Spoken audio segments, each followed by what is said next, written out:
ngasi video sidi akai weekly gi card message se ko handa hafta gi na card message ko pendulum su yeng ase pendulum se keno ne ko ai se loi se crystal se clear quartz ne moonstone ne aduga amethyst ko antaraga hadi crystal sigi matung ina hadi energy se kada kadum jat ke have do have yeng ase ko keno ma sum khan je aina khale bo se karamba numet karamba tha karamba matam da yani or yaroi da ge ko loi da ge have do ko have yeng se ko ꯌꯥꯗ꯭ꯔꯒꯁꯨ ꯃꯊꯪ ꯍꯞꯇꯥꯒꯗ ꯑꯃꯨꯛ ꯌꯦꯡꯉ ꯂꯣꯏꯔꯦꯀꯣ ꯌꯥꯔꯒꯅ ꯍꯥꯏꯗꯤ ꯀꯔꯝꯕ ꯃꯟꯇ ꯀꯩꯗ ꯌꯥꯒꯗꯒꯦ ꯍꯥꯏꯕꯗꯣ ꯑꯗꯨꯃꯥꯏꯅ ꯇꯧꯔꯒ ꯍꯥꯏꯐꯦꯠ ꯌꯦꯡꯉꯁꯦꯀꯣ ꯍꯥꯏꯗꯤ ꯋꯤꯛꯂꯤ ꯄꯦꯟꯗꯨꯂꯝ ꯗꯥꯎꯖꯤꯡ ꯀꯣ ꯑꯩ ꯈꯤꯇꯪ ꯃꯔꯛꯇ ꯇꯧꯈꯤꯗ꯭ꯔꯦꯀꯣ ꯍꯥꯏꯗꯤ ꯊꯕꯛ ꯈꯤꯇꯪ ꯐꯔꯛ ꯇꯥꯕ ꯈꯣꯠꯄ ꯇꯧꯕꯒꯤ ꯑꯗꯣ ꯑꯟꯁꯔꯁꯦ ꯌꯦꯁ ꯍꯥꯏꯅꯗꯤ ꯂꯥꯛꯑꯦꯀꯣ yes ꯂꯥꯛꯑꯕꯅꯤꯅ September or February na hai ko aina khali ba poche February da lak pasu oirasano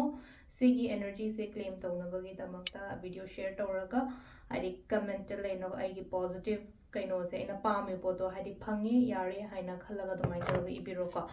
sida lere ko hamba da Pendulum Dowsing handak hapta gi oina aduga card reading sa pe ding ase card reading se ai group ani khatang khaidok chake ko group 1 and group 2 ko group 1 khanba ngai yeng ase group 2 khanba ngai yeng ase ko hadi group 1 dana ai sida dum crystals ani ko lokthok jayo sai de dum bismuth ka pyrite ka ani si manung da pa mong khan bio ko hadi pyrite ki stone na si lere ko happening bio ko sisa aduga bismuth na sida lere ko multicolor se ko ani se engon da khwai da gi hina attract to bodo yeng se ko khwai ahan ba khoi pyrite khan ba ngai gi oina kari message lege ko handa khapta gi oina kari guidance ko group 1 hara ga di pyrite choose to bangai gi oina hara ga di laktori pa hapta se ke lege ha pe yeng ase ko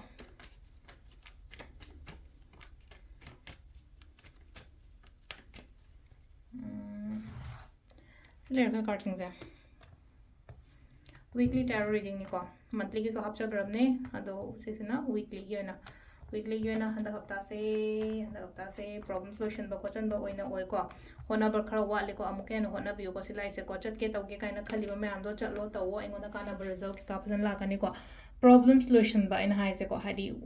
yare wa ba ya ba wa ri siden wani ngai later den yang kan seng ha kan ko aduna hadi handa hafta sida ke ke nuai ta ko to ba me am solution agi ba ending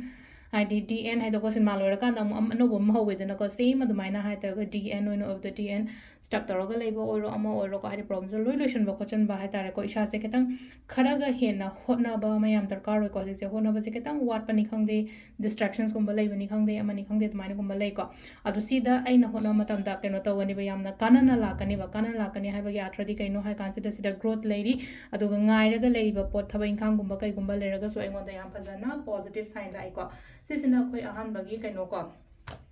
kari pirate khan bangai gi oina lere ko mathangi bismuth khan ba mu yeng minarase ko hadi group 2 dana koina khali se kaino group 2 dana bismuth ko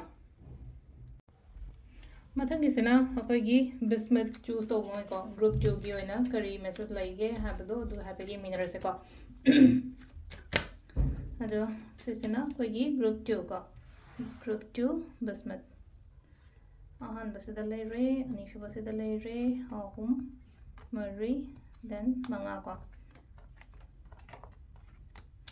chection loko pochai gumba khara chection ko jin ba khara phai ko handa ki hafta gi oina hara ga de ko kaino tawo hadi laiga su khoram bio khara laiga khoram bio hara ga di leino ko vishwas tham bodo shorda dumaina ni ko do in style is ketang spirituality room da spiritual oyo ko lo ko aina khara kai kaino khara sida su leino ko waiting period khara leiri ko igina aina sida minaga lakadaba pirakadaba khotpa bu oiro natraga thaba ngairaga bu leiro ama oiro ko silai se ko ada thaba ngairaga leibo khopal leraga su leino ko lakpudi lakani positive result oiri ko ketang tapna oina lakpo oina oibodo ketang ngaiba khandai taraga hai tare ko wakhan nuai ta ba khotaba su dei sidegi thopiro ko khanjan gano phataba sum khanjalaga di hadi phataba oina chingjala ina koida aduna yaringai leina ko hadi wakhan phataba gumba kai gumba laga de negative thoughts evil thoughts gumba kai gumba laga di avoid ignore to ko adu dei thopiro adai tholoko matam da yam phagani ko sisina akoi gi bismuth ki ko chection ba mi khudi makta su loin trust to gono aduga amana mina ngang bo ko su yam ka hana chat kanu ko mana si haire oiramani kholamani kana dumai tarok hadi mina manipulate ro ko kholo ko dum bada ai yam ka hana khanjala khochala gano to da ba hai tar ko adu ngai ba khot ba ama madu su lere ko ngai da ngai raga su lei gano ko khitang hai tar ai gi keno da gi aina leiri ba zone se de khara ga hena tholokpa amuka hena hona ba khot ba adum ba su yam darkar roi ko adu sisina akoi gi bismuth choose to bangai gi oina lere ko ma'am thank you